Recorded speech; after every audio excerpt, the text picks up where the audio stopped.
Olá, estamos começando mais um Voz Literária, podcast que busca dar voz aos livros e aos escritores. Eu sou a Thay, uma pessoa que, assim como você, é apaixonada por livros, por literatura. E hoje nós vamos falar de um tema assim, de suma importância, um tema que eu já queria ter trazido aqui já há algum tempo, que é literatura negra, né? Com foco aí em algumas autoras nacionais, autoras assim que eu admiro bastante, que é Carolina Maria de Jesus e Conceição Evaristo. E para conversar com a gente hoje, eu trouxe aqui a Giovana Câmara, que é historiadora, professora de filosofia e mestranda em Ciências Humanas e Sociais pela UFOB, com pesquisas sobre Carolina Maria de Jesus e Conceição Evaristo no ensino da história. E também trouxe Nayala Amorim, cientista social, professora de sociologia e pesquisadora das relações étnico-raciais, feminismo negro e literatura negra feminina. Meninas, muito obrigado pela presença aí de vocês. Antes da gente começar o nosso papo, eu quero agradecer, não posso deixar de lembrar aqui do patrocínio do Colégio de Curso Gauss, que assim como nós acredita aí no poder transformador dos livros e da leitura.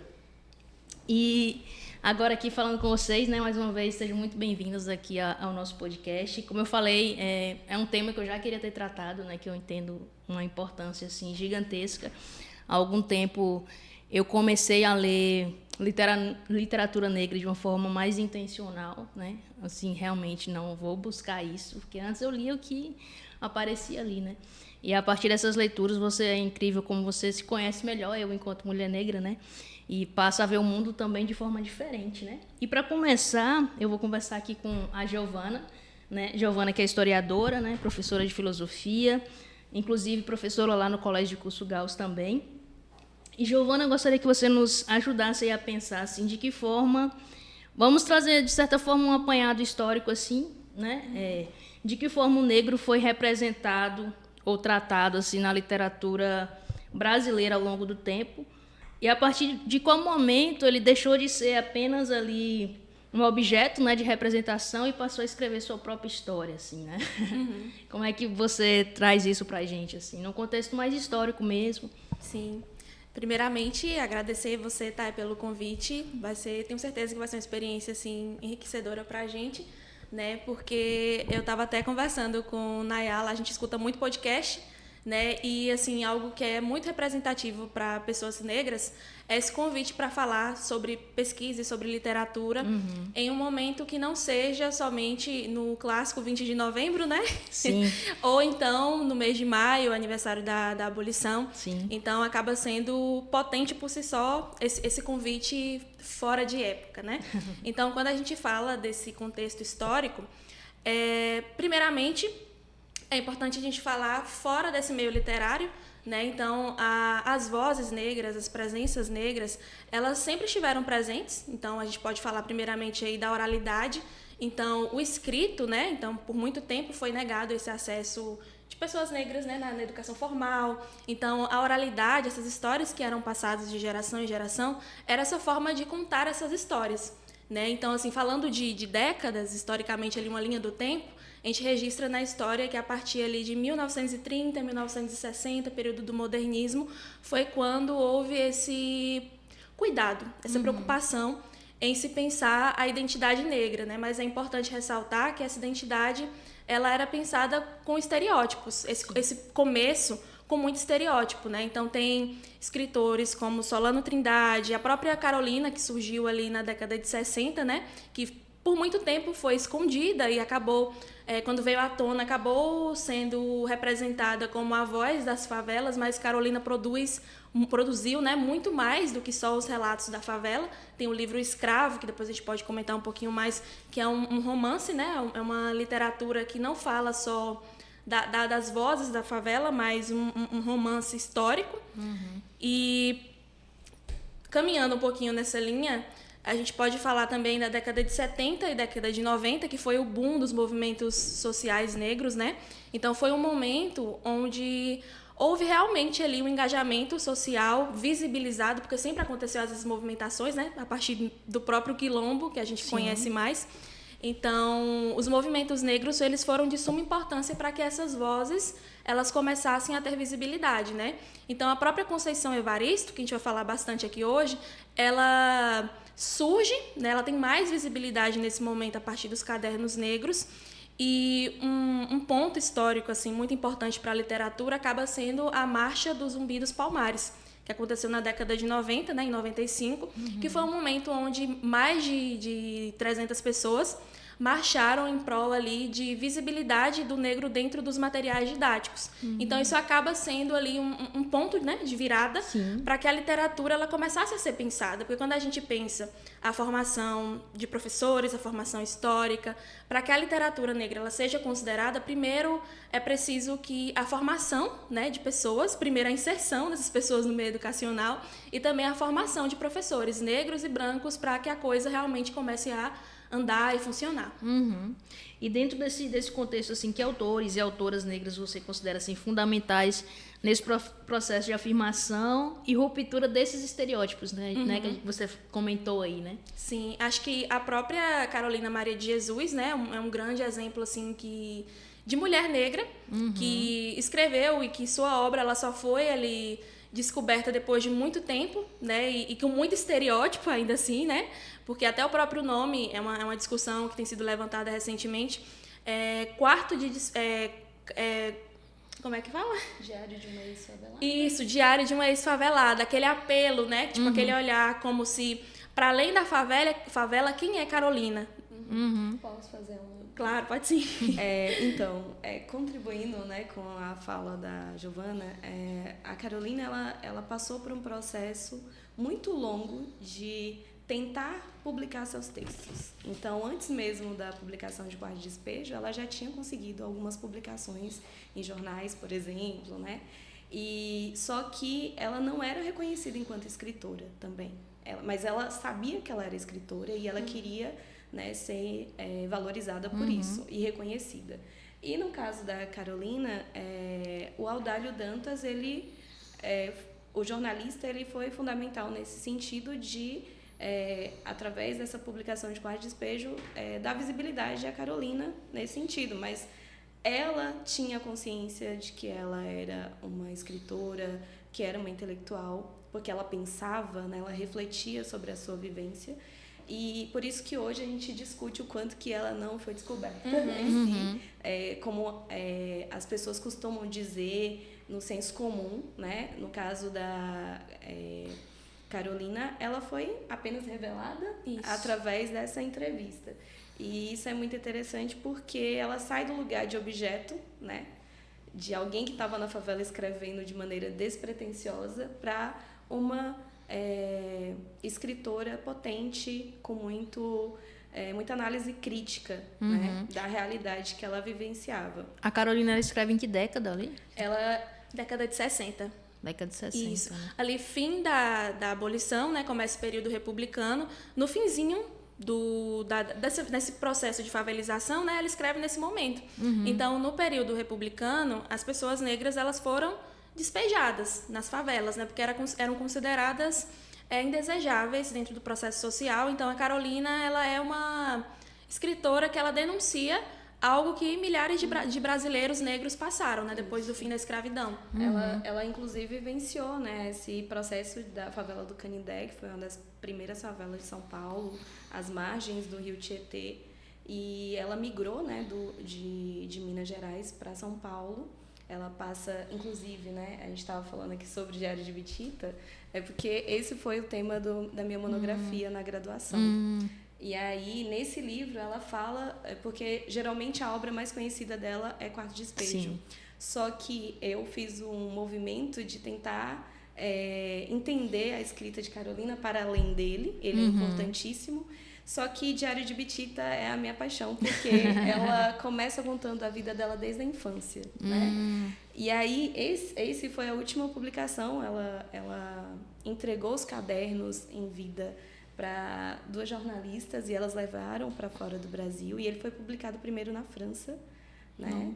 Para depois a gente tem aqui uma versão traduzida, né? Desses cadernos. Então era um Brasil e um Brasil para os brasileiros, o que ela escreveu, e depois se tornou Diário de Bitita. E Bitita é porque era o apelido que ela tinha na infância. Então, assim, como a Giovana está trazendo essa importância, né, dessa escritora e estudos como o que ela faz, eu acho que contribui também para que a gente perceba a multiplicidade ou multifacetada que é essa escritora, né? E você pode falar mais sobre o que ela escreve nos livros dela, quais são os temas mais abordados? E aí tem uma questão do mercado editorial, né? Porque geralmente ele vai formatando para vender aquela da maneira como é o interesse do mercado ou como é o interesse de quem está investindo naquilo. As publicações, né, de Carolina veio Quarto Despejo, depois Casa de Alvenaria, que é o segundo livro, né? E esse aqui, Diário de Bitita, que ela tirou, inclusive, ela tentou, na verdade, investir na carreira dela de escritora. Então, o que ela ganhou de dinheiro também, parte do que ela ganhou com Quarto de Despejo, ela depois tentou publicar outros textos. Inclusive, vem muitas publicações agora mais recentes, né? De obras dela que são inéditas. E, então... Nesse Diário de Bitita, ela fala da fase da infância até migrar para São Paulo. Em Quarto Despejo, ela fala da vida da favela. Em Casa de Alvenaria, ela fala saindo da favela e lidando com aquele boom, né, de ser uma pessoa conhecida. Então, ela fala muito das vivências, né, dela. Exatamente. E eu, só para finalizar, o meu estudo foi sobre o racismo na obra de Carolina, né? Então... eu busquei analisar, né, porque ela falava assim que já estava cansada de viver às margens da vida. E aí o meu estudo é para entender como que essa categoria do conceito analítico, né, o racismo, ele aparece na obra dela. Então eu utilizei esse livro como uma ferramenta para entender, né, porque geralmente tem muita crítica a Carolina dizendo que ela criticava as outras pessoas negras que vivenciavam ali a mesma realidade que ela na favela. Só que Carolina, ela também estava denunciando o racismo. Então, quando você observa na lei, ela fala o que me preocupava era a infelicidade dos pretos. Ela usa várias vezes, né, pretos, brancos, e essas categorias, né, elas vão demarcando quando essa palavra aparece de uma conotação de racismo ou quando ela está falando dessa identidade, desse reconhecimento. Então, é bem interessante. Muito bom. E, Nayala, agora trazendo assim, você enquanto socióloga, né, trazendo uma perspectiva assim, sociológica, qual o impacto que você vê da literatura negra na construção dessa identidade, né, negra e no fortalecimento de uma memória coletiva, né, do povo negro também? Então, o impacto, a gente pode, obviamente, através de vários estudos, né, trazer, tentar mensurar ou tentar dar visibilidade a esse impacto, mas ele é muito significativo na construção da identidade porque traz uma imagem positiva do negro, uma vez que todos os estudos feitos anteriormente trazia muito uma visão negativa e estereotipada. Inclusive, falando um pouco de Beatriz do Nascimento, historiadora brasileira, produziu muito também sobre essa temática. Ela falava que o negro deveria deixar de ser objeto para se tornar sujeito. E quando que eu percebo que essas pessoas negras começaram a escrever a própria história ou reivindicar, né, ou também trazer, né, dar visibilidade a essas pessoas, essas escritoras e escritores negros, a partir da inserção dessas pessoas na universidade. E aí eu me tomo como exemplo porque eu fiz 2 graduações, então na segunda graduação que eu fui conhecer Carolina. E eu sempre fui leitora, né, desde o ensino médio. E como que eu não conhecia essa escritora, né, que vendeu mais livros do que Jorge Amado no mesmo período que ele, né, e que era uma pessoa que estava vivenciando ali no mesmo período que Clarice Lispector. Sim. E aí, quando eu descobri a Carolina, eu falei, eu quero estudá-la, né, e tanto que foi tema do meu TCC. E aí eu fiz um trabalho antropológico, né, e também dentro da área da linguagem, né, e assim, a contribuição é esse fortalecimento dessa identidade e também reconstrução dessa identidade. Sim. Tirando aquela visão do racial, né, de raça enquanto uma construção baseada em critérios que veio antes da biologia, né? E também que relacionava a parte biológica com a parte cultural, porque foi isso que a ciência criou a raça, né? E a ciência também matou a raça, só que o racismo, que é o filho da raça, continua aí. Então, a ciência tem responsabilidade. Quando eu falo a ciência, ciências da natureza, Sim. né? As ciências humanas, hoje, a gente utiliza a categoria raça do ponto de vista social, porque a gente tem um problema que veio desse primeiro conceito. E, obviamente, que o termo raça, né, ele, e também toda a construção dessa forma de diferenciação e hierarquização de pessoas, né, e classificação, serviu para holocausto, né, genocídio de pessoas e escravidão, que foi no Brasil muito traumático na nossa história. E a gente também precisa falar das pessoas negras para além da situação de exploração que elas vivenciaram, né? E sim seus conhecimentos, seus costumes, suas práticas cotidianas que demonstram muita experiência e muita intelectualidade também, né? Porque outra coisa que o racismo faz é colocar as pessoas negras como se não conseguissem, né? Ou não atingissem esse lugar de inteligência, né? Ainda é uma luta, né, constante. O negro tem que estudar 300 vezes mais, tem que se provar o tempo todo, tem que estar se provando, porque primeiro para ele, porque entra a questão da autoestima também, que às vezes, muitas vezes, está abalada por todo um processo ali, né, de histórico, e que acaba social. sendo um processo de silenciamento, né? Enquanto Nayala estava falando aqui, eu lembrei de Sueli Carneiro, que tem uma dissertação dela que virou um livro depois, que ela fala sobre o epistemicídio, que é essas pequenas mortes dos saberes, né? E normalmente os saberes que são dissidentes, os saberes que são negros, que são indígenas.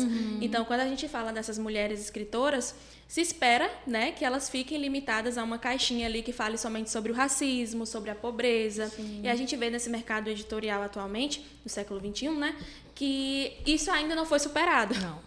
Infelizmente. Inclusive, tem um filme, não sei se vocês assistiram, agora esqueci, é ficção, escrever ficção, ou ficção, alguma coisa assim, que conta a história, é um filme americano, aí conta a história de um escritor negro, ele é acadêmico, já tem... eu vi. Né, ele já tem doutorado, eu acho, aí ele escreve um livro, né, um livro da área dele ali, e esse livro não faz sucesso. Ele chega aí na livraria, aí bota o livro dele lá na frente para ver se as pessoas compram.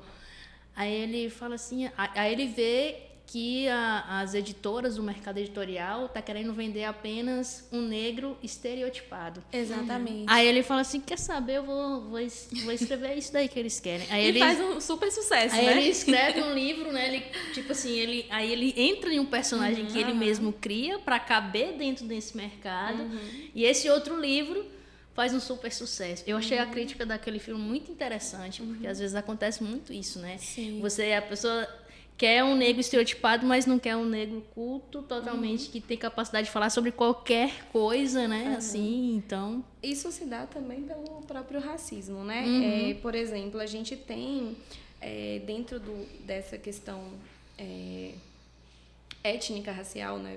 Digamos assim, que a gente atualiza, né, esse conceito hoje, ressignifica, porque essa construção da identidade, de uma identidade que foi esfacelada, que foi embranquecida, né, como um projeto do próprio Estado brasileiro. Então, Sim. o Estado brasileiro, a gente adora, no senso comum, falar que não teve segregação racial aqui no Brasil, como nos Estados Unidos, como na África do Sul, só que nosso processo foi pior, né? Porque a gente depois teve outras teorias para reforçar essa miscigenação e mascarar esse racismo. Mas a gente teve, por exemplo, leis que reforçaram essa segregação, então ela foi institucionalizada. Por exemplo, na década de 30, a gente teve na nossa Constituição a prática, né, incentivando a prática de eugenia no âmbito educacional. Então, pessoas negras, pretos e pardos, né, eles falavam crianças órfãs, abandonadas, eram impedidos de acessar a escola. E depois, quando essas pessoas começaram a acessar a escola, o objetivo era puni-las né? Então, uma educação mais corretiva e também em salas separadas. E aí a gente pensa, superamos isso? Não. Hoje a gente ainda incentiva muitos jovens da escola pública, né? A gente observa um discurso, de maneira geral, na sociedade, que o jovem ele tem que trabalhar, né?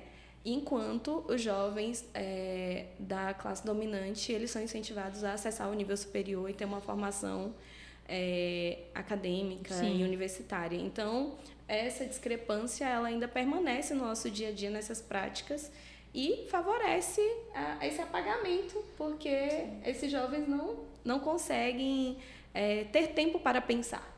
Né? Giovana, sua pesquisa de mestrado também parte da leitura de Conceição Evaristo, né? Isso. E da Carolina, correto? Como surgiu essa proposta, assim, desse seu trabalho e o que mais te encanta no trabalho delas duas, assim? A pesquisa ela surgiu do meu TCC, né?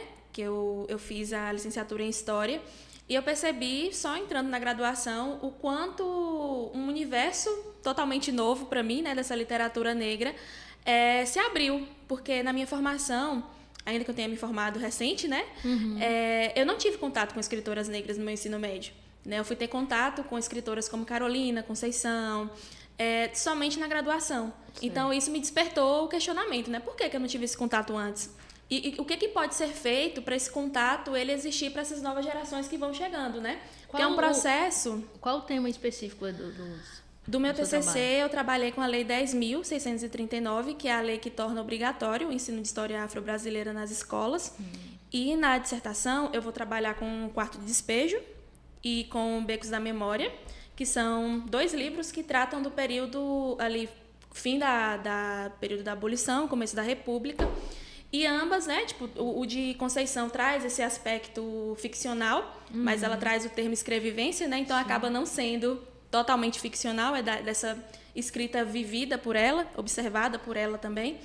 E eu tento discutir essa questão da presença negra dentro desses livros, a partir da escrita dessas mulheres, e um olhar histórico, né, porque são obras que trazem realmente ali um olhar sobre esse processo das favelizações, das exclusões, e tentando pensar como inserir essas obras no ensino de história, né? Entendendo que essas escritoras atualmente vêm ganhando visibilidade, mas elas acabam sendo trabalhadas em um pequeno círculo, digamos assim, né? Que acaba sendo ou mais da literatura, não se discute tanto a historicidade dessas obras, e elas são passíveis de serem analisadas historicamente, né? Principalmente falando de Carolina, que ela critica assim abertamente os políticos, ela fala sobre a fome, ela fala sobre os caminhões que iam entregar comidas vencidas na favela e que era visto como uma super boa ação pelos políticos, mas assim, né?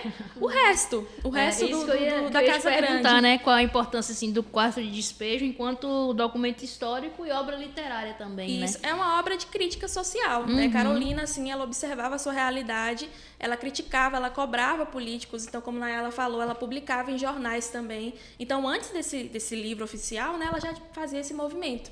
E aí você me perguntou o que me chama mais atenção nas duas obras. Acho que o fato de serem, primeiramente, 2 mulheres negras que colocam a sua vivência mesmo e valorizam essa vivência, porque quando a gente pensa no meio acadêmico, no meio científico, normalmente se espera que seja um olhar muito técnico. E elas trazem de maneira muito simples discussões e aprofundamentos que são, assim, retratos da sociedade atual, né? Então, são escritas vividas, essa escrevivência acaba sendo um olhar do passado, mas ao mesmo tempo atual, sobre nossa realidade de empoderamento também, né? Porque, como a gente conversou um pouquinho aqui, essa construção de quem pode falar, né, quem é visto na sociedade, ela é muito recente ainda. Então, para mim, elas são mulheres à frente do seu tempo. Né? E, assim, um dos pontos que me fez me interessar pelas escritoras e por esses livros negros, né, foi o TED Talk da Chimamanda, Os Perigos de uma História Única. Maravilhoso. Que, assim, me marcou muito, né? Que ela faz essa Também. discussão sobre os livros africanos. Ela fala que na infância dela, ela tinha contato com obras embranquecidas. E foi o que aconteceu comigo também, né? Sim. Antes de entrar na graduação, na academia, eu não tinha esse cuidado de pesquisar quem que eu tô lendo.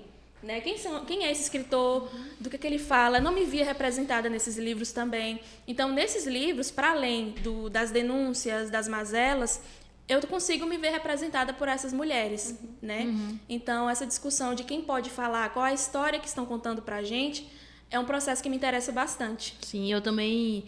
Eu sou formada em administração, mas eu cheguei a fazer história. Eu fiz, acho que uns 2 anos de história na UFOB. E na época eu peguei algumas disciplinas de história brasileira, essa parte... Peguei bastante, que era o assunto que eu gostava. E foi ali também que me despertou. Então, é que a gente vê a importância desse ensino. Foi aí que eu falei, nossa, realmente... Aí você para assim, realmente, eu leio tanto, mas eu nunca li essas mulheres. Eu nunca li um escritor negro. Nunca parei para reparar. E foi a partir dali que eu comecei também. Então, assim, é de suma importância a gente ter isso. Sim. Porque... Inclusive, vocês estão falando, né, de quem é que escreve, né? A coleção Feminismos Plurais, por exemplo, são livros de bolso, né? E aí tem livros assim, e sempre traz o rosto das escritoras e escritores. E muitos livros, né, de pessoas negras hoje mostra justamente... quem está escrevendo, porque aí, no caso, as crianças, jovens, né, adolescentes, eles vão se identificar e vão perceber que existe uma possibilidade. A gente tem estudantes que leem muito na sala de aula, sempre está com o livro lendo ficção, né, ou lendo outros gêneros que eles curtem, né, suspense, terror, enfim. Ou até mesmo de realismo, entre outras coisas. E aí, eles já fazem isso, alguns, obviamente. Só que muitos não veem pessoas negras nesses lugares, enquanto escritores, enquanto intelectuais. Até a gente, né, somos minorias em relação à docência. Mulheres negras, assim como eu, como Giovana... E ainda mais, quanto mais vai avançando o nível de ensino, menos gente como nós está ali nesses postos, porque a remuneração é maior, o status também é maior.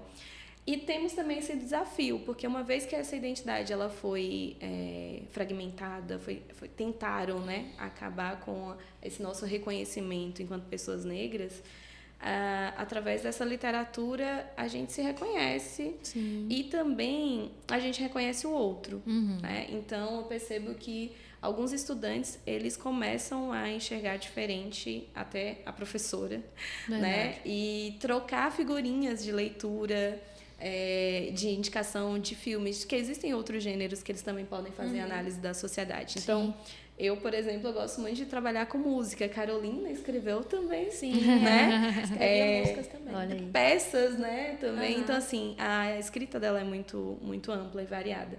E quando a gente está falando também dessa questão do racismo, desse apagamento, né? Dessa tentativa de silenciamento, na história, né? A gente tem, lá no início do século XX, a imprensa negra.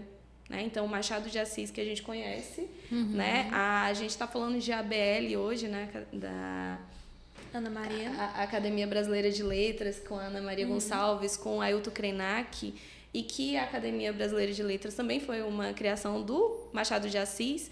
E por tanto tempo, né, existia essa ausência de pessoas negras lá, né, e pessoas indígenas, e ainda é minoria, né, é quase exceção se a gente observa aí nos anos que tem.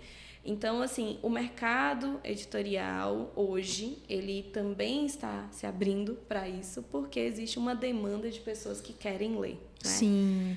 Pessoas negras. E essas pessoas negras, muitas delas, conseguiram adentrar a universidade através das políticas de ações afirmativas, através da luta dos movimentos negros, feminista negro que o nosso aqui no Brasil produziu, né? Essas intelectuais que também vieram da docência, assim como nós, né? Essas mulheres conseguiram escrever porque elas estavam tinham uma profissão que permitia, né, essa escrita, porque Carolina, enquanto uma mulher que estava lutando pela sobrevivência, teve muito mais dificuldade nesse sentido. E também com pouco letramento, né? O pouco tempo de estudo que ela teve, estudo formal, digamos assim, mas a bagagem que ela carregou depois através das leituras, né? Dessa postura autodidata é muito incrível. E eu queria que você falasse um pouquinho mais sobre a escrevivência, né, proposta aí por Conceição Evarista. O que é exatamente isso? E como você trabalha isso, esses conceitos dentro da escola? Como é que você propõe isso? Você também, né, Ayala? Como é que você propõe esses trabalhos dessas leituras em sala de aula? A escrevivência é um conceito de Conceição Evaristo, né? E ela vai falar que é escrita observada. Então, ela fala que os primeiros livros, né, e os livros atuais também surgem dessa observação da realidade. Ela gosta de se descrever como uma pessoa observadora, né? Quem assiste ali a entrevista dela dá para perceber que ela tem uma fala bem calma, ela gosta bastante ali de observar. Verdade. E isso ela foi desenvolvendo com o tempo, essa observação, essa escuta atenta, né? Então, ela relata que muitos contos foram de situações que ela vivenciou, que ela viu de alguma forma. Ou então das histórias que a mãe dela contava. Então, ela diz que a mãe dela é, assim, uma historiadora, porque recontava e contava várias histórias da família no passado. E aí, esse termo vem justamente de histórias que são de Conceição, mas ao mesmo tempo é de toda uma nação, né? Porque quando você lê um livro de Conceição Evaristo, para pessoas negras, acontece uma conexão, uma relação ali imediata com algo que você vivenciou mesmo, ou algo que foi contado para você, né? Então, a primeira vez que eu li Conceição, que foi o livro Olhos d'Água, eu me recordei de histórias que minha mãe contava. Então, tem essa conexão com a escrita que é vivida, né? Então, quando fala de escrevivência como método, tem se construído uma discussão, né, de fazer uma construção acadêmica que esteja inserida dentro dessa escrevivência, que o estudante, né, dentro do mestrado, dentro da graduação, ele possa escrever em primeira pessoa, ele possa colocar as suas experiências, a sua narrativa, e isso, assim, é um avanço muito grande. Sim. E vem desse conceito, né, dessa construção de que de que forma a gente pode falar para ser validado dentro da academia. Precisa ser realmente com aquele olhar tecnicista, trazendo só os cânones. Então, a escrevivência, ela rompe com essa visão, né, de que a gente tem que escrever difícil, que tem que falar difícil para ser válido. E quando eu penso em sala de aula, acho que quando a gente fala de escrevivência, a gente está falando de protagonismo do estudante, né? Esse estudante que vem de realidades diversas. E quando a gente fala de escolas que são públicas, essa realidade ela não se separa do estudante quando ele entra dentro da escola, né? Então, a escrevivência é essa visão de que a história do estudante ela tem que ser levada em consideração no processo educativo, né? Senão não se descola desse ser. Então, é uma forma até de empoderar esse estudante. Então, quando a gente fala das leis, né, de inclusão do ensino negro nas escolas, é justamente por isso. Porque quando a gente fala de uma desconstrução, de um histórico onde o negro ele é representado de maneira estereotipada, ou então só através do preconceito e do racismo, a gente está falando de uma visão negativa, que o estudante ele não vai querer se relacionar com aquela visão. Sim. Se você fala da história negra somente no recorte da escravidão, o aluno ele não vai se conectar com a própria identidade, né? Então, ele tem que ver esse negro, essa pessoa negra, dentro de contextos de empoderamento também. Então, a escrevivência vem muito nesse sentido, né? Então, ouvir o estudante, ouvir essas narrativas, essas vivências, assim, é de suma importância enquanto professor, né? E não só professores negros, porque, às vezes, existe essa narrativa, né? Que o papel de empoderar e de falar sobre vivências negras e o racismo é só dos professores negros, mas isso é falácia, né? Muitas vezes também a gente tem que considerar que eles recebem de formas diferentes, né? Então, hoje nós temos vários meios de informação e isso tudo é disseminado de uma maneira muito rápida. Sim.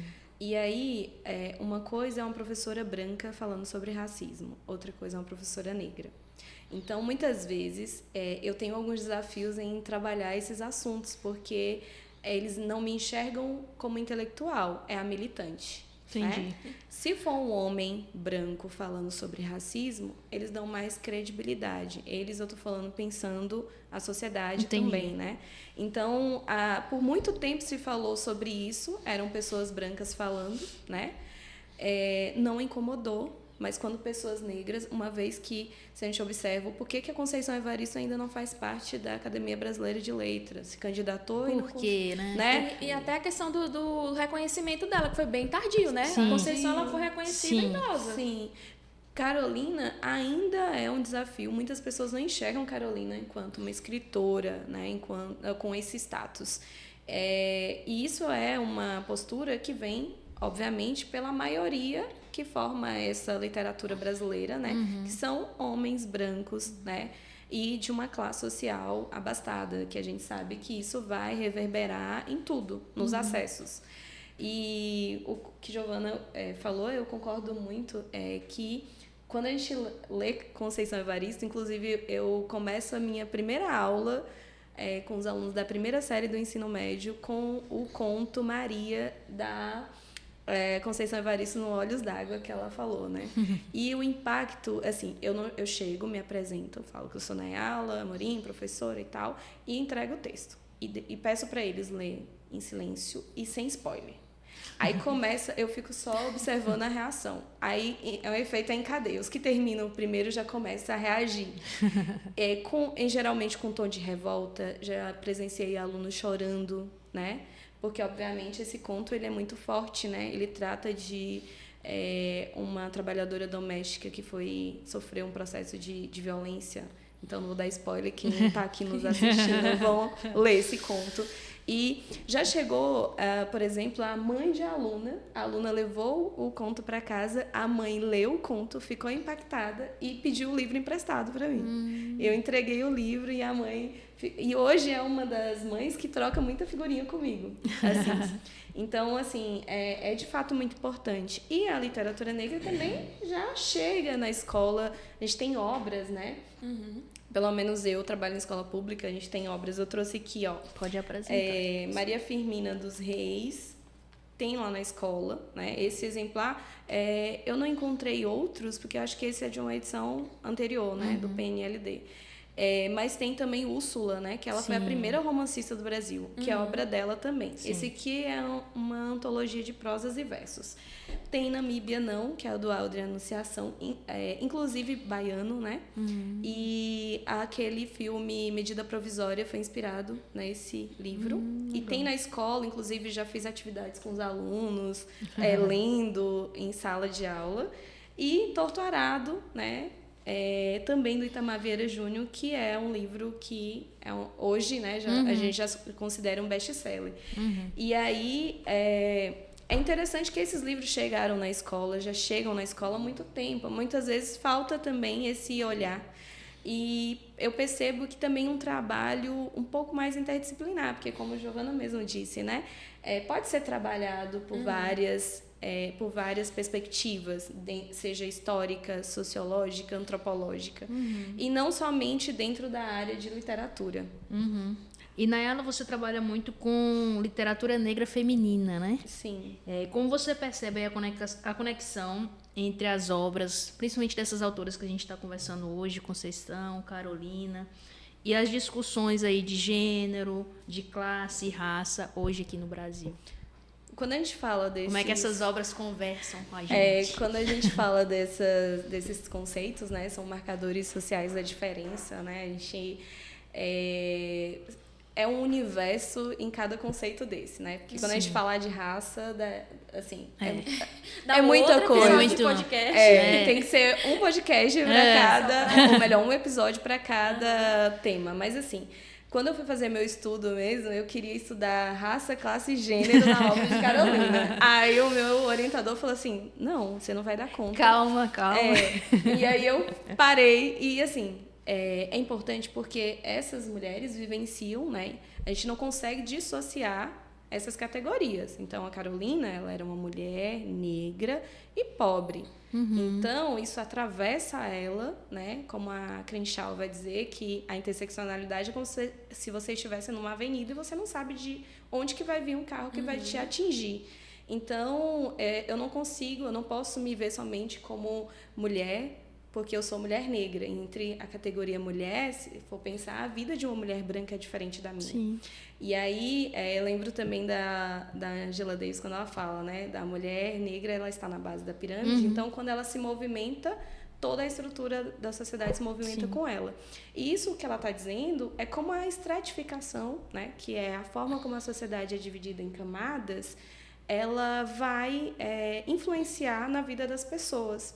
Então, no acesso a trabalho, qual a renda que a pessoa vai ter, a escolaridade, os acessos aos postos de poder. Então, muitas vezes, nós, mulheres negras, a gente consegue, através da educação, através, né, das oportunidades, alavancar a nossa carreira. No entanto, a gente vai se deparar com o racismo em vários desses lugares que a gente passa a ocupar depois, né? Que muitas vezes, né, afeta também a nossa saúde, né, a nossa autoestima. Então, existe uma tentativa de sobrevivência nesses novos espaços. Não é só sair de uma posição social para outra, ascender socialmente, né? Você ainda tem que lutar para estar lá e ser tratada com dignidade. E também a gente não quer subir sozinha, né? A gente não quer estar num lugar de privilégio e defender uma meritocracia. Porque a gente sabe que dentro de uma sociedade desigual como a nossa, a meritocracia, inclusive, é uma falácia, né? Porque não funciona nem para a elite. Porque se fosse assim, nem para a classe dominante, se fosse assim a classe dominante, a gente não teria várias pessoas aí com um trabalho regular, né, digamos assim, mas está lá, com destaque. E a gente percebe, né, com a política, por exemplo, de cotas, o quanto que foi possível que estudantes mostrassem, comprovassem ali que existe muito conhecimento e que isso não iria, por exemplo, cair o nível das universidades, né? E que era uma das críticas às cotas. Então, assim, a gente sabe que é uma política, né, pública que visa uma tentativa ali de equidade, mas ela sozinha não resolve tudo. Então, a gente tem que pensar em mudanças, né, estruturais dentro da sociedade brasileira. E aí, até sobre a educação, a gente acredita, óbvio que a gente tenta fazer um trabalho, a gente acredita que, através dessas leituras, os estudantes se reconheçam e, junto, eles consigam pensar novas possibilidades de vida.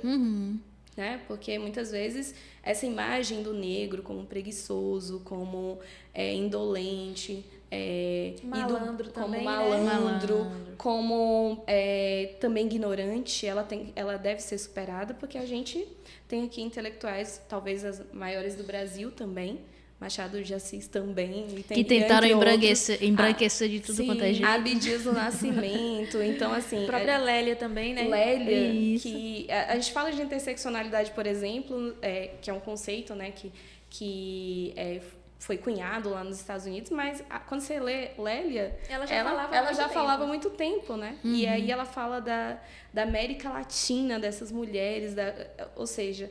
É um estudo muito profundo da sociedade brasileira.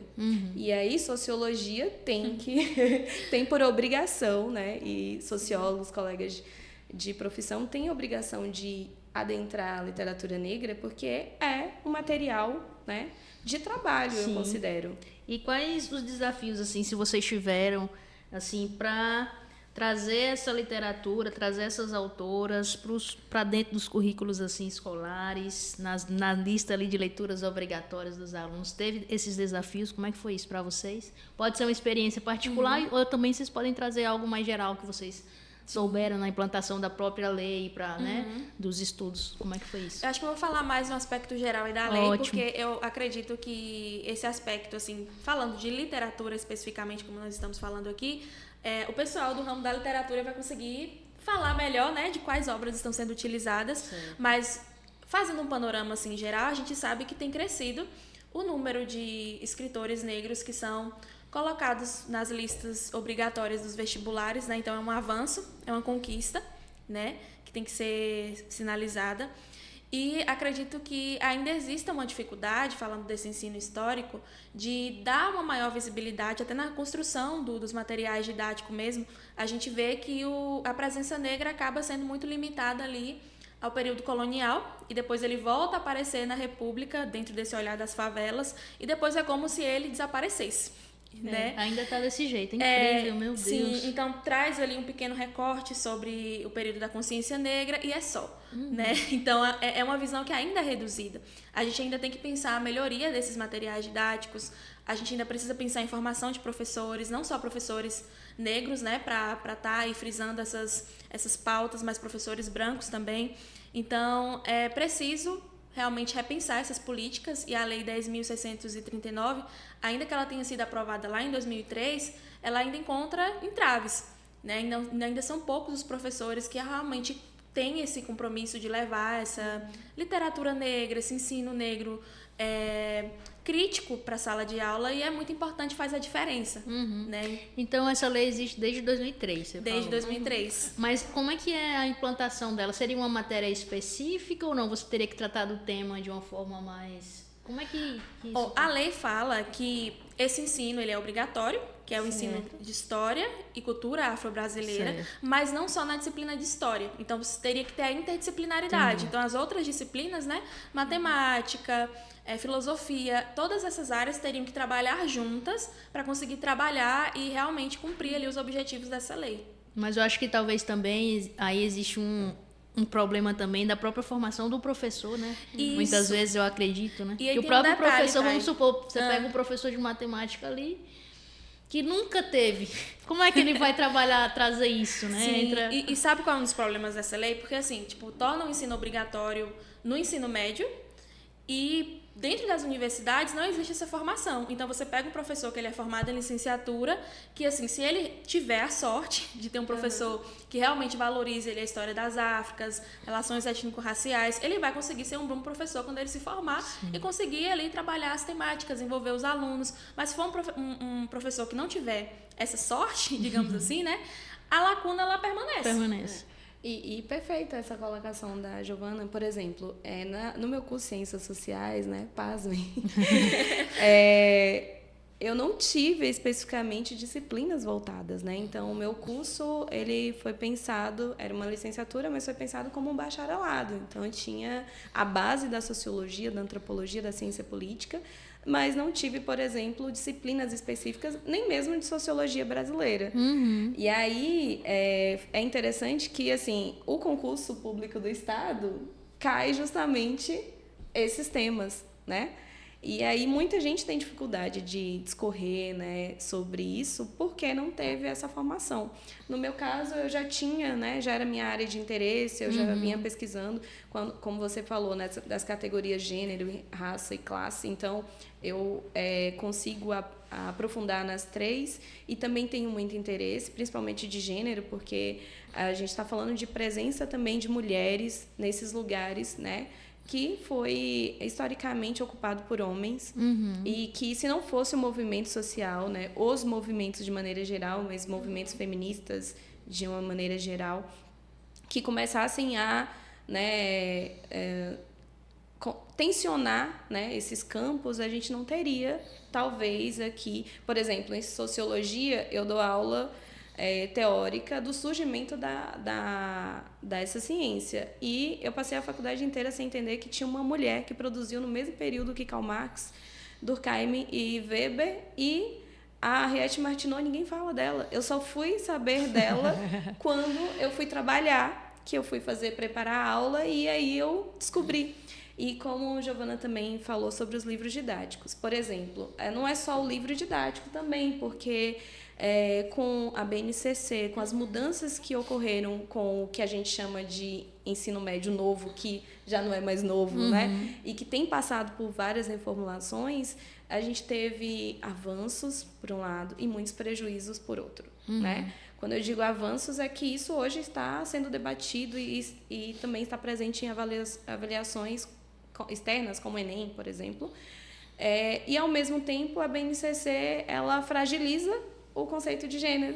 Então, o gênero não aparece de maneira profunda, né? Então, para vocês terem uma ideia, no livro de sociologia que eu trabalhava, quando eu entrei em 2019, tinha Bell Hooks, tinha todas as escritoras que a gente debate aqui, né? Na área de sociologia, compreendendo, né, ali a sociedade. E hoje, né, com a mudança do novo ensino médio, tudo isso foi diluído.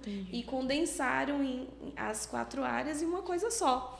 Então, a gente teve aí esses... Ainda tem muita estrada ainda para... retrocessos, porque os direitos, eles são conquistados, eles não são dados, né? E, para serem conquistados, existe muita disputa, né? E muitas relações de poder. Então, até a questão da Lei 10.639, as pessoas racistas não vão querer colocá-la em prática. E existe muito preconceito ainda, né? Porque se tem uma visão de que essa lei ela é para o professor e para a sala de aula e doutrinar o aluno, né? A questão religiosa, a questão dos ancestrais. Então, tem muito estereótipo ainda que precisa ser rompido. E é importante falar também sobre o currículo que é embranquecido.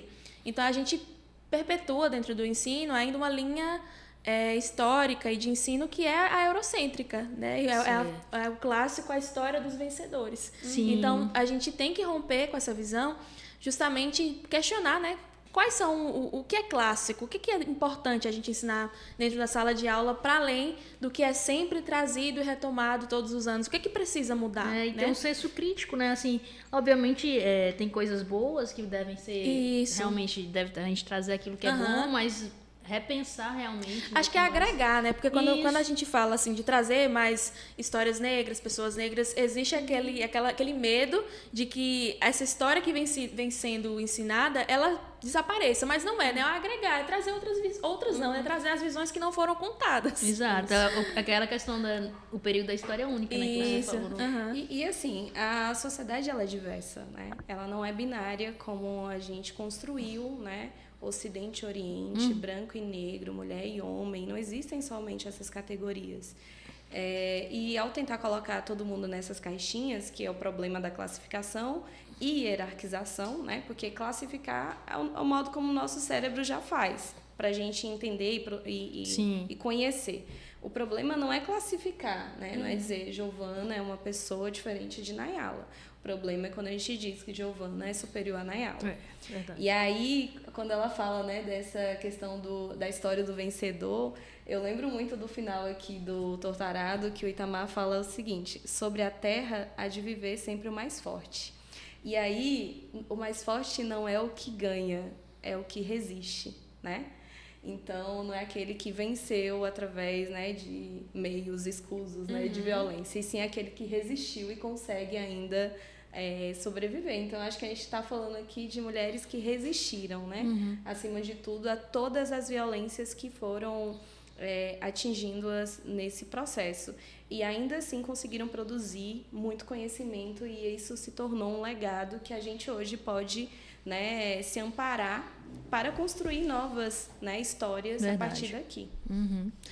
E meninas, vocês duas, né, Giovana e Nayala, vocês duas fazem parte aí do clube de leitura aqui de Barreiras, do Clube Lar, que é Leituras... Afetos e Revoluções. Afetos e Revoluções. Exato. Eu queria saber de vocês, porque eu percebo também uma evolução também nessa parte de clube de leitura, né? Aqui no nosso podcast, a gente inclusive tem um episódio que a gente fala com a Jéssica, do Clube Lá, e com a outra Jéssica, do Clube de Mentes Literárias, que a gente fala sobre clube de leitura, que é muito legal. Quem quiser assistir, eu vou deixar também na descrição. E eu vejo que tem muitos clubes de leitura negra, clube de leitura focado em mulheres, né? E, assim, como é que você vê esses espaços nessa valorização desse tipo de leitura, na valorização da cultura? Como é que vocês veem isso? Vocês, enquanto participantes também. Aí. Tá. Inicialmente, o nosso clube ele era centrado na tag, né? Que é uma assinatura mensal que você recebe livros, tem toda uma experiência, né? Tem os mimos, tem a revista ali que ajuda no estudo da obra. E a tag depende muito do período do ano, assim. Então, tem momentos que eles vão mandar obras afro-americanas, tem momentos que eles vão tentar resgatar obras negras que foram esquecidas. Então, acaba que dentro do clube, a leitura não fica só restrita no grupo, né? Sim. Nós temos o Instagram e essa leitura, ela circula. Então, recentemente, a gente fez uma modificação. Então, tem as leituras avulsas, né? Então, além do clube, a gente elenca ali livros que o grupo, as mulheres que participam do grupo, consideram importantes para a discussão, e na maioria são esses livros que não são tão populares, né? Acabam sendo os livros que discutem essa questão racial. Então, recentemente a gente leu Salvar o Fogo, né, do Itamar, e foi uma discussão muito interessante. Imagina. E livros também que fujam desse eixo Rio-São Paulo, né? Que acaba tomando esse mercado editorial. E aí, assim, é o Lar, né, que eu aí faço parte com Giovana e com Jéssica, né, amigas queridas, e Daiane, né, que também veio aqui, esteve aqui falando sobre mulheres, Isso. né, e eu faço parte também do Lendo Escritoras, né, com a Miriam, ela é uma escritora, inclusive, desse livro aqui, ó, Miriam Cristina dos Santos. Legal. Intelectuais Negras, Prosa Negro-Brasileira Contemporânea. E aqui ela faz uma análise, né, da Miriam Alves, da Conceição Evaristo e da Carolina. Então, é um livro muito bacana, teórico, e é uma leitura que eu indico. E assim, o que esses espaços, né, são para mim? Eu acho que é um momento de encontro, né, de compartilhar experiências. A gente não escreve as vivências, mas a gente vivencia, né, essas realidades de várias mulheres com classes sociais, né, distintas, com experiências de mundo, com idade, né? E é muito interessante a gente se encontrar nessas diferenças e também nas semelhanças. E é um lugar de acolhimento. Às vezes a gente fala assim, não li o livro, mas eu vou pelo encontro para estar com vocês e para ouvi-las. E às vezes sai com o livro emprestado para ler, porque nem todas, por exemplo, assinam a tag, né? Sim. E no Lendo Escritoras eu participo de maneira remota. E é um espaço em que a gente troca muitas figurinhas, a gente desabafa também. E a gente consegue, às vezes você não lê o livro e não gostou, né? Aí chega lá alguém e começa a falar, teve isso. Aí você fala, poxa, então.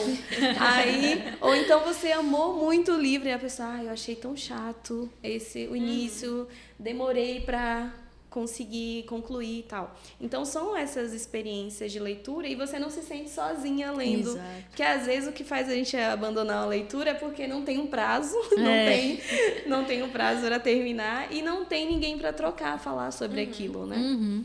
Eu acho que é um espaço importante também de identidade, de formação de identidade ali de pessoas que curtem o mesmo tipo de literatura, né? E você conseguir dividir isso é muito bom, assim, você tá em um ambiente acolhedor, né? Isso. Como você falou.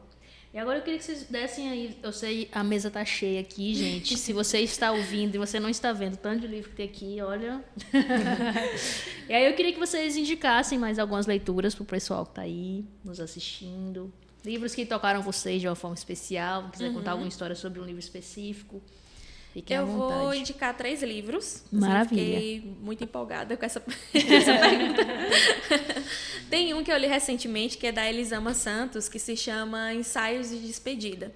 Ela fala, né, é uma escrita ficcional, e é um livro escrito em formato de carta. Então, cada capítulo é uma carta que uma mãe, né, negra escreve para sua filha, e fala sobre essas dificuldades de ser uma mulher negra e também essa vontade de romper com essa visão limitada de que ela é apenas mãe, né? Então, além de ser uma mulher negra e mãe, o que mais ela é? Né? Então, cada capítulo, o livro se chama Ensaios de Despedida, porque é ela tentando se despedir da filha e viver uma vida em que ela não esteja atrelada a esses rótulos, né? De mãe, dona de casa.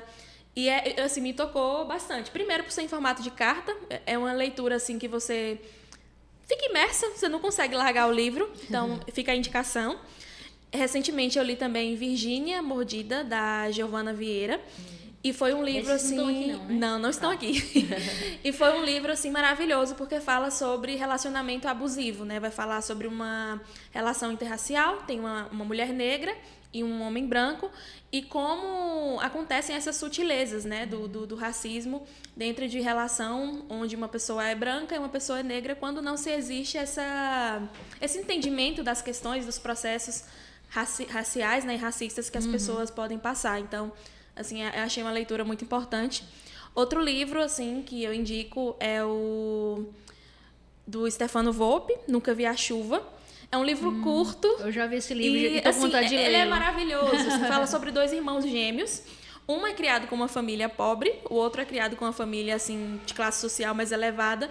E eles se encontram. Então, assim, mostra muito esse choque, né? Que a raça, a questão da cor da pele, mesmo que você nasça em berço de ouro, você ainda passa por questões raciais, né? Então, discute muito essa questão e tem uma escrita muito poética. Ah, legal. E você, Naela? Então, não tem tanto livro, eu leio muito livro agora com a convivência com as meninas da área de letras, né, e também de outras áreas, eu comecei a ler coisas que eu não tinha o hábito de ler, por exemplo, né, Realismo Fantástico, né, qual foi o nome daquele livro que a gente leu no clube? Foi o dos mortos? Ah, eu acho que eu tenho aqui, peraí. Os lidos. Ai, não quer abrir. Então assim, vou indicar alguns que me tocaram. Foi os Malaquias. Os Malaquias da Andrea Del Fuego. Isso. Del Fuego. Então assim, eu vou indicar... Recentemente eu tô lendo muito pensando a questão da masculinidade, né? E aí, Bell Hooks, né? Bell Hooks, todos os livros dela, tudo dela. Sobre o amor, ensinando a transgredir, né? Que ela inclusive se inspira, né, em Paulo Freire. Então, ela é uma escritora que a gente tem, né, o grande intelectual, o grande nome, né, da nossa educação brasileira. Então, eu indicaria a Bell Hooks, Tudo sobre Amor, entre outros livros dela, tem números. E também indico O Céu para os Bastardos, da Lília Guerra, que é um livro que ela vai falar sobre a vivência dela enquanto mulher negra numa favela. Ela é trabalhadora doméstica e ela cria o filho junto, né, mãe solo, junto com a irmã. E tem várias temáticas sociais que envolvem, né? E tem também feminicídio. Então, é um livro muito forte. Os Meninos São a Cura do Machismo. É um livro da Nana Queiroz, ela é jornalista. Esse eu nunca ouvi falar. Esse livro, ele porque os meninos são a causa, e ela corta e coloca cura do machismo. Ela escreve porque ela teve um filho, e aí ela vem fazendo uma crítica, né, ao próprio movimento feminista, que por muito tempo centralizou todos os estudos pautados na questão das mulheres. E precisa também entender como que a gente vai educar esses meninos, né? Então, é um livro muito bom. Gostei, isso aí eu vou querer. A Prateleira do Amor, que é da Vanessa Zanello, e ela é uma pesquisadora da UNB, inclusive. E aí eu estava até falando que quando eu vi o título, eu fiquei com preconceito, né? A Prateleira do Amor. Um título bem... E aí ela vai falar nesse livro, sobre as mulheres, homens e essas relações. E é um livro teórico. Quem quer iniciar um entendimento sobre gênero, é um livro muito bom, muito didático. Ela traz até imagens, assim, exemplos do cotidiano. O livro que eu falei anteriormente, a Nana Queiroz, também fala sobre a sua vivência, sobre as memórias dela com o pai, sobre como ela passou a enxergar o pai depois, né, de ser mãe de um menino. Então, alguns dos livros, e tem aqui vários que eu sei porque os pássaros cantam na gaiola, né? Outros também. Beatriz Nascimento, Corpo Desfeito, da Jarid Arraes, né, que tem uma produção assim muito interessante, inclusive com contos, né? Corpo de Desfeito é um romance, mas ela tem contos. É o Tapete Voador, da Cristiane Sobral, né? Que traz... Olha, gente, tem uma lista aí top, viu? Pacto da Branquitude, muito que a gente também, tem que falar, também. Né? É da Cida Bento. E Carolina, como a gente já falou, né? Entre outras, Conceição, inclusive, Conceição. Trouxe esse aqui que eu não li ainda, mas eu já li. Muito bem comentado. É o lançamento de Conceição. Isso. Vale a pena, né? Dar uma olhada. Inclusive, ele dá para fazer uma combinação, né? Lendo Bell Hooks, que tem um livro dela que é recém-lançado no Brasil, que é sobre masculinidades. Ela fala pra gente olhar para os homens com amor, né? E aí ela vai trazer toda uma reflexão sobre isso. Os dois que eu falei anteriormente, eu tô agora muito nesse caminho de compreender. Canção pra Ninar, Menino Grande, não vou dar spoiler, né? Fio Jasmin é um personagem muito interessante, e um homem negro, né? Se relacionando com várias mulheres, e a Conceição é muito brilhante também nessa escrita e nos atinge de várias formas. E só para finalizar, né? Daqui que eu sempre falo muito, a questão da literatura é de humanizar essas pessoas negras, né?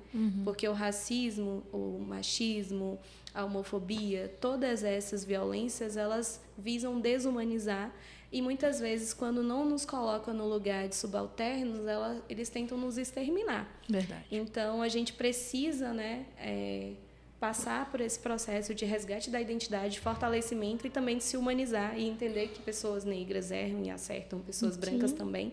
E aí, quando a gente fala da Cida Bento, ela vai mostrar, né, como que é essa branquitude, que também é uma identidade que a gente, né, geralmente tem como o branco ele é visto como ser universal, né? Ele também é racializado nesse sentido, porque não é só esses grupos que foram racializados no processo.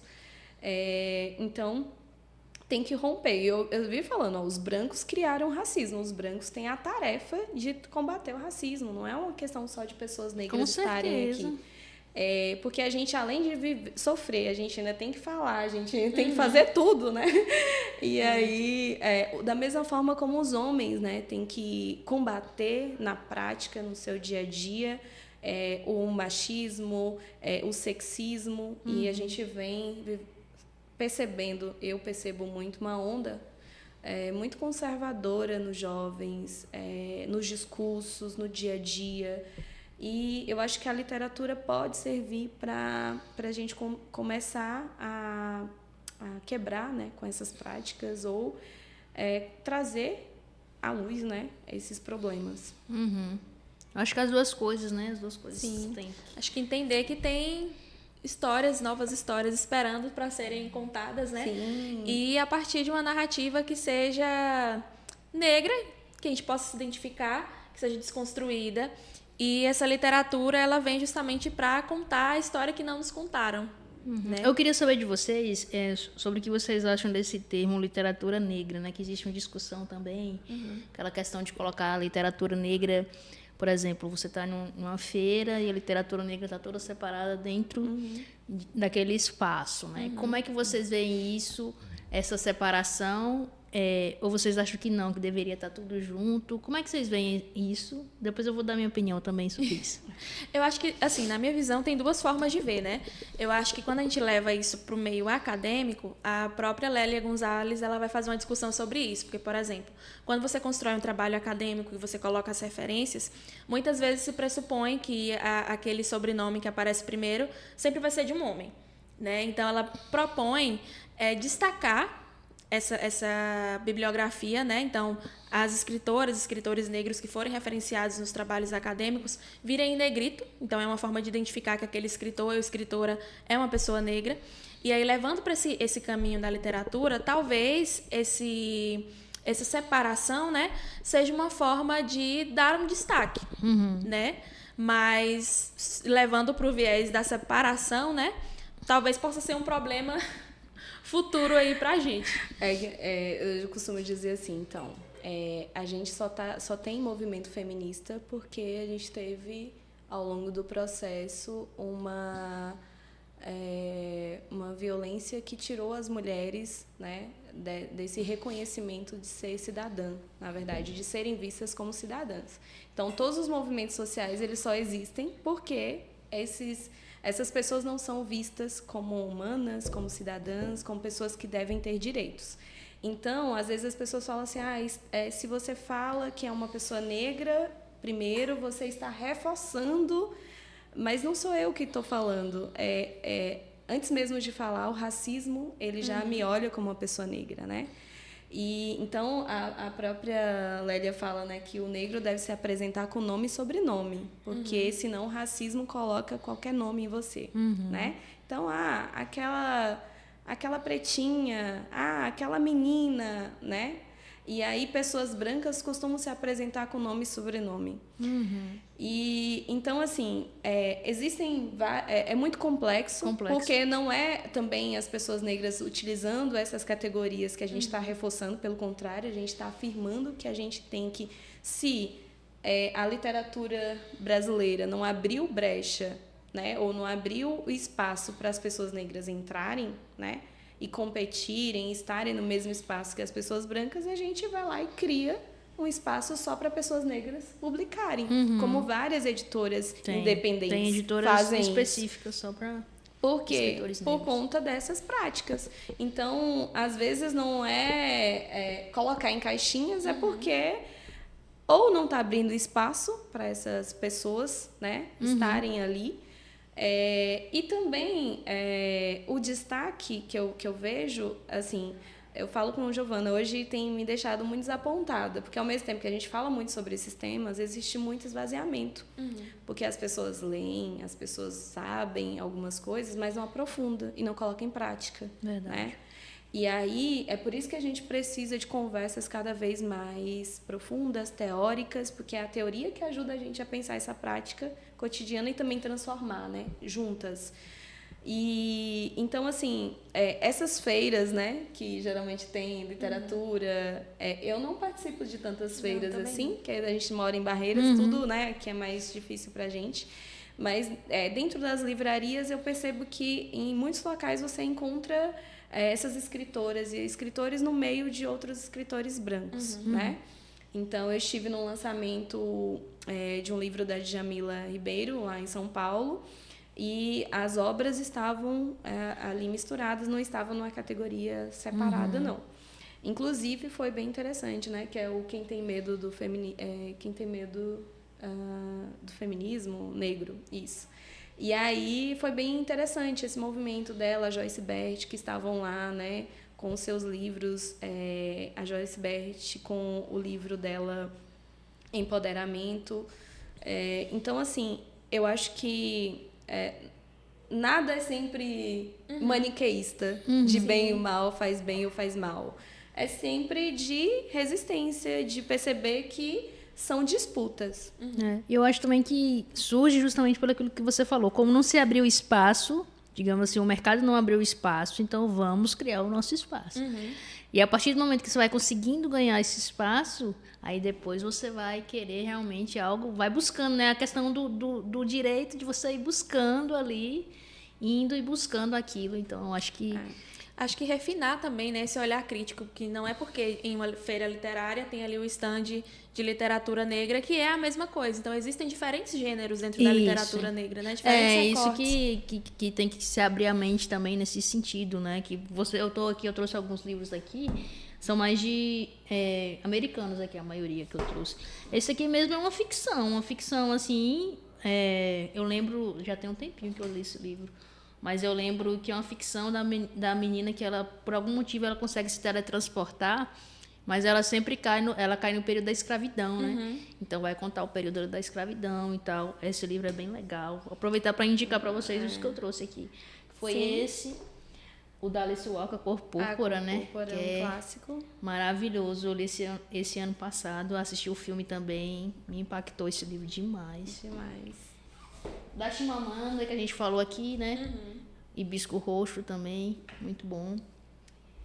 Tem esse aqui também, que eu não sei se vocês já leram, da Skolatika, eu não sei se pronuncia assim. Skolatika Mukasonga, muito bom, Mulher dos Pés Descalços. Aí ela conta a história, um pouco da história da mãe dela, que ela perdeu a mãe dela. Foi escrito em memória de Stefânia, que é a mãe dela, assassinada pelos Hutus durante a Guerra Civil de Ruanda. Bem legal, ele é fininho. Ruanda, isso, né? Bem legal. Esse livro aqui eu costumo dizer que ele que me chamou, porque eu não conhecia a Maia. Eu estava na livraria em Goiânia, aí eu vi aí a questão da identidade, né? Aí eu estava lá na livraria procurando algum livro, aí veio esse livro lá de longe. Aí eu vi essa menininha aqui, já me identifiquei, né? Aí eu gostei da cor também, porque eu gosto de laranja, gosto de amarelo. Aí eu peguei, gostei muito do título, muito poético também. Aí eu peguei, aí li aqui, eu falei, nossa, esse livro deve ser muito bom. Eu não conhecia a Maia. Aí li o livro, fiquei impactada. Inclusive, não sei se você já leu Cartas à Minha Filha, que é também da Maia. Que é Não, eu li outro dela, mas não vou lembrar agora qual. Mas não foi esse. Mamãe e Eu, Mamãe. Tem, também. É muito bom. Agora esse das cartas me impactou muito também. Muito bom. É curtinho, né? É curtinho e curtinho. Parece que é como se fosse uma continuação desse, né? Da biografia dela. E esse livro me impactou muito, porque como eu não conhecia a história dela, eu terminei de ler. E esse livro vai até mais ou menos, acho que começa, né, da infância dela até mais ou menos uns 17 anos, se não me engano. E aí você termina o livro e eu falo, nossa, o que será que deu dessa mulher? E aí eu procurando... É muito identificável, né? Aí eu falei assim, nossa... Aí eu fui procurar, aí na Netflix eu vi que tinha um documentário sobre ela, e eu fui assistir. Eu fiquei, meu Deus, o que essa mulher se transformou? É um monstro essa mulher. Que mulher que conseguiu, assim, romper com todas as barreiras, todas as dificuldades que a gente vê aqui no livro, toda a violência. E aí a mulher cresce e se torna assim uma poetisa gigantesca, além de líder de movimentos, era dançarina, atriz também, muita coisa assim. Falei, nossa, que legal essa história. E agora eu tô lendo esse, né, da Ana Maria Gonçalves, ela que entrou aí para academia Brasileira de Letras. Sim. Um defeito de cor, eu tô no início ainda, aqui, ó, tá marcado. Mas vocês já leram? Já. Que livraço. Olha, eu tô o meu tá lá, acho que 3 anos, a Bíblia em casa. E assim, eu sou atropelada por todas as outras leituras. E aí eu tava falando, era um projeto pra esse ano, né, começar a ler. Aí eu acho que eu vou, já que você tá lendo, eu acho que encontrar alguém pra trocar figurinha, que tá lendo no mesmo período. Vou começar a ler também. Eu queria também indicar um livro que é de uma escritora indígena, a Geni Nunes, que é Descolonizando Afetos, experiências sobre outras formas de amar. E o que essas mulheres também nos ensinam é que não existe somente esse amor romântico, né? Pautado no indivíduo que você vai assumir um relacionamento amoroso, e sim nas várias formas de amor, dentro da família, né? E das amizades. Então, é muito interessante também a gente ter contato, né? Porque a Lei 11.645, ela atualiza a Lei 10.639 e inclui a população indígena. Então, tem a Ailton Krenak, né? Com vários livros de bolso, né? Inclusive, acho que eu trouxe, não sei. Acho que tá por aí. Com o Futuro Ancestral, né? Ideias para adiar o fim do mundo. Então, assim, outras cosmovisão, né? Formas de ver o mundo. Sim. E de oferecer respostas para os dilemas que a gente vivencia e também para o que a gente projeta para o futuro.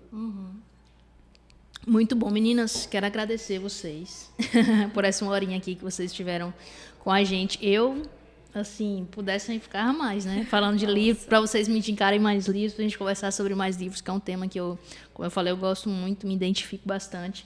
Então, agradeço por vocês estarem aqui. E o trabalho de vocês é, assim, importância, assim, nível hard. Então, muito obrigado mesmo. E vou deixar para vocês darem a última palavra aí para o pessoal que está nos ouvindo ou nos assistindo. Acho que só agradecer primeiramente pelo convite, né, e pela escolha da temática, assim, maravilhosa. E fica o convite a ler, né? Eu acho que novos mundos estão esperando aí a gente para desbravar, e que a sociedade geral, para além desse aspecto da educação, também tem esse papel de buscar as novas narrativas, né? Existe esse mito aí da democracia racial, mas ainda existe muita exclusão esperando para ser rompida, muitas histórias para trazer as visões que não foram contadas para a gente. A literatura ocupa esse papel, né?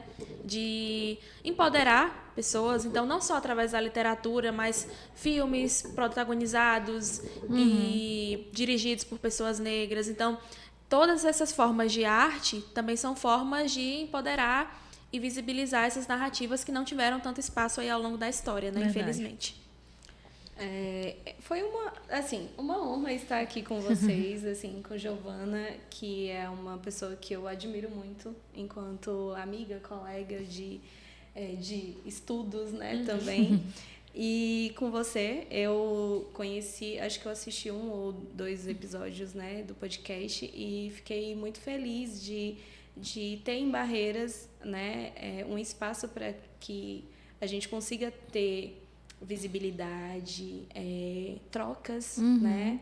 E aprendizados, como é esse espaço. E estar aqui para falar de mulheres negras com mulheres negras e de literatura negra é algo que me deixa muito feliz. A gente precisa trazer mais pessoas para essas perspectivas que vão, de fato, transformar, né, em parte, muitas coisas da nossa sociedade. Porque a gente primeiro tem que trazer as pessoas para uma reflexão, para um pensamento crítico e romper, né, com a discriminação, o preconceito, os estigmas, os estereótipos. Eu sempre digo, ninguém olha para mim na rua e pensa que eu sou uma professora, uma socióloga, uma intelectual, né?